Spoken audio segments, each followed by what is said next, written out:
Morning glory, America. Bonjour, hi, Canada. Jake Sherman of Punchbowl News. Go to punchbowlnews.com. Get their free morning newsletter. Is in Israel with Kevin McCarthy, but he's available. Good morning, Jake. Where in Israel are you? I thought the speaker was at the Knesset.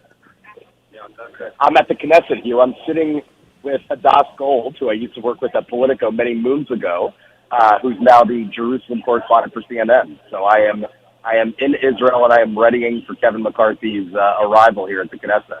You know, last time I was there, it was with John Bolton. It's always good to travel with the VIP because then you get all the good stuff. Tell me about the trip thus far. How long you been there? Well, I'm not traveling with him specifically. He arrived here from Jordan. I got here this morning on a flight from Newark, so I didn't get any of the good stuff, but I will be here until tomorrow. A very quick trip, a very far and quick trip. Now, it's interesting. Will the speaker give the American Press Corps a chance to ask some questions about what he's doing there and when Prime Minister Netanyahu will be addressing the House again? He is talking to the press corps. He has a press conference. I believe it's 5 o'clock in Israel, 5:30 in Israel, which will be around 10 a.m. in Washington and on the East Coast. That's actually interesting. I was just talking to some folks here about whether Bibi will address the joint session again.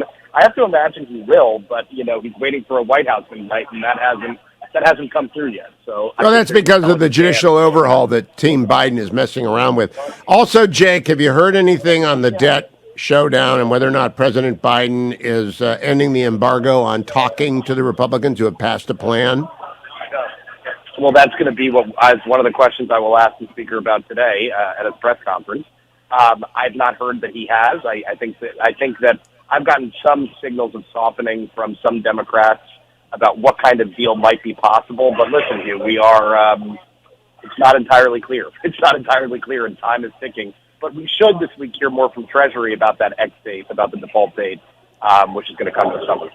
Last question, Jake Sherman. I read Dan Balls, because I always do, Dean of Press Reporters in D.C., suggesting that Joe Biden has a lot to lose from a debt showdown that goes sideways, but also suggesting the Republicans do too. Actually, Republicans have put a plan out there. I don't think they have anything to lose if we default now, other than the money in the stock market that they'll lose. But this is on the president's desk. Does the press corps share that view? I think that here's the dynamic, Hugh. It is true that only the House has passed the bill. The Senate has not passed the bill, and the president has not. And the president's limited in what he can do, Hugh. I mean, he can't lift the debt ceiling on his own.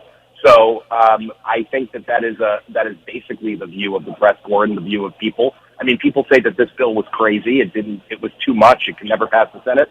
All of that is true. That doesn't mean anything, though, because the Senate, as you know, in legislating, both chambers have to pass something, and the president has to sign it. So the House has made its position clear. Now it's time for the Senate to do so, and the White House to step in and get in the game a little bit. Now, Jake, I will continue and run with the ball here. Thank you for joining me from the Knesset. I've never been inside the Knesset. Are you guys roped off from the members, or is it a good view? Well, right now I'm in the cafeteria, so I'm not.